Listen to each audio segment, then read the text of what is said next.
separated from the kids. But in search of a new pursuit, fame and fortune in the world of nightclubs.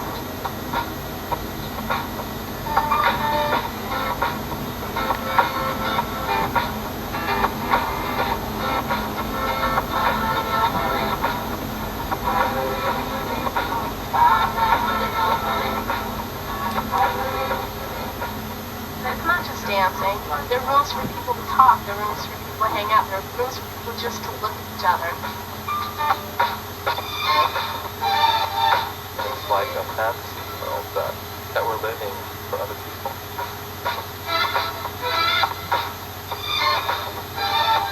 There are only a certain amount of us fabulous people. You know, they're not enough. Like, if everybody looked like us, it would be great.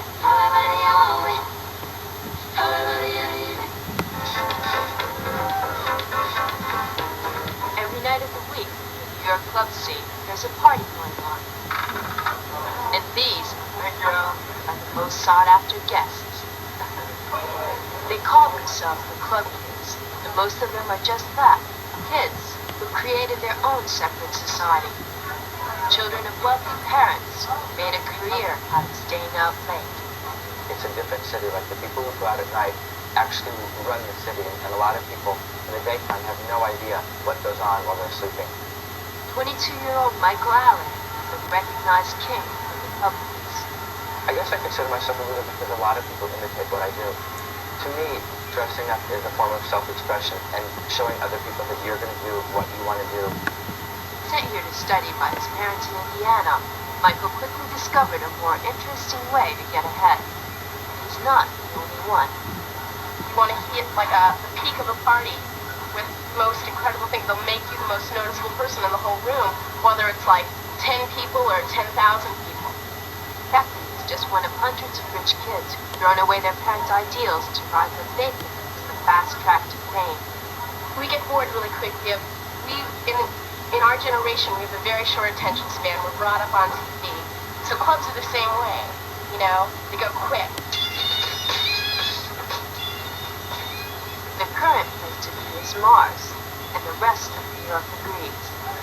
Crowds line up outside its doors every night. Many wait, but few are permitted inside.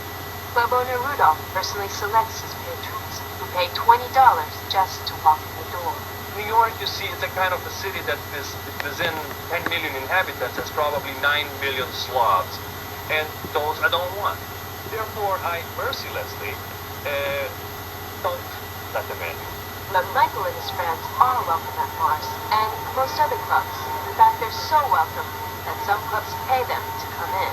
I feel really comfort. The club encouraged me to come. You know, I always get a club for free, and you know, all the free drinks I want. So there's people pay twice as much to get in, so that the people who don't have a lot of money but look good can join for free. But these kids have money. It's the working class who put the bill. It's the night people.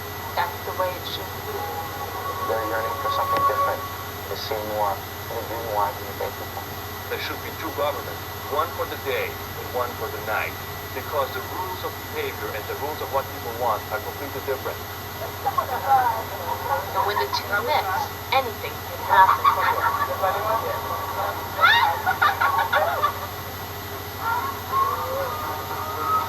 Even the Fifth Avenue shop is a party. Club kids arrive. But it's more than that, according to Kenny. I need to get this out of my system, and that's why I do it.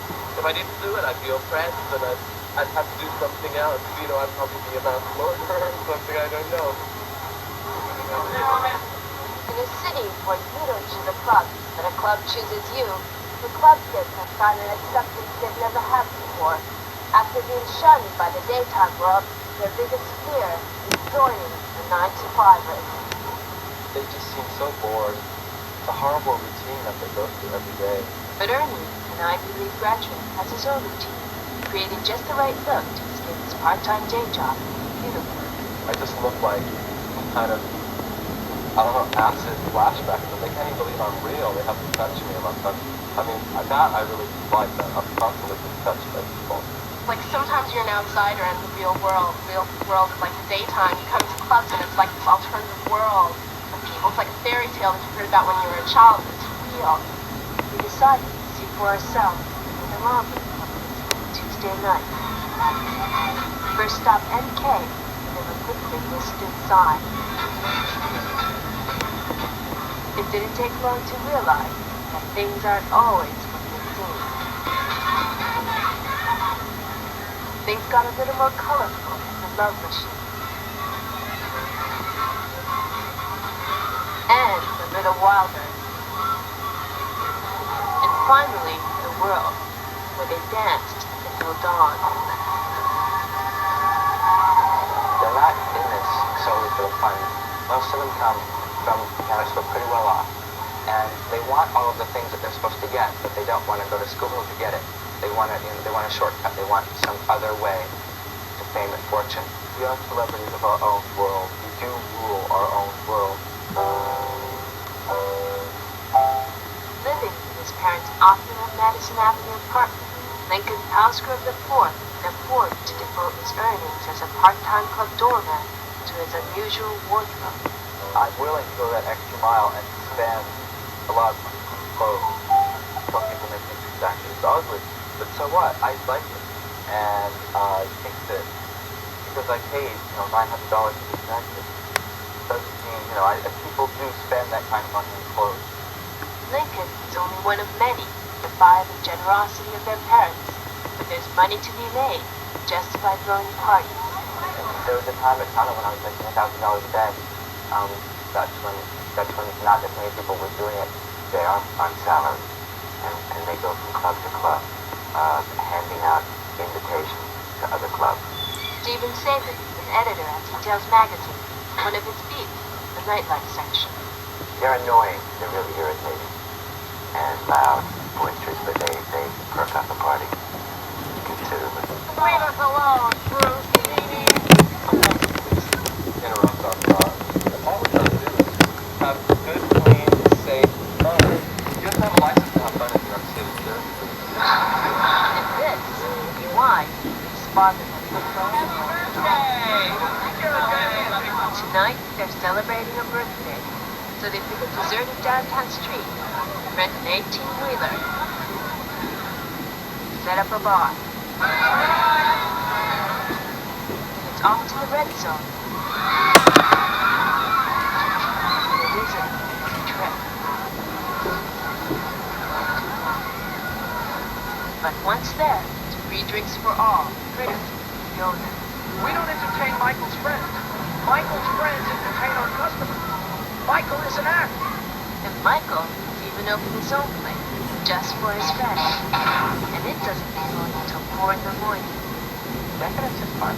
The best of civilizations and the best of culture were decadent. Even decadence has become routine. You can't have a good time every night. You get to a certain point where you've just done everything, and then you're forced to make it a part of the back of a truck. But the endless array of parties has taken its toll. Then we fear the most, yeah. It does become a routine. Except our routines last a month or 2 months, whereas most people's routines last years or decades. We're done with the routine after a month or two. And then we make new routines. The world is too big to run out of bigger and better ideas. Love them or hate them, Michael and his gang have made a name for themselves in the toughest city. Reality is spreading. Like it or not, front will soon show up.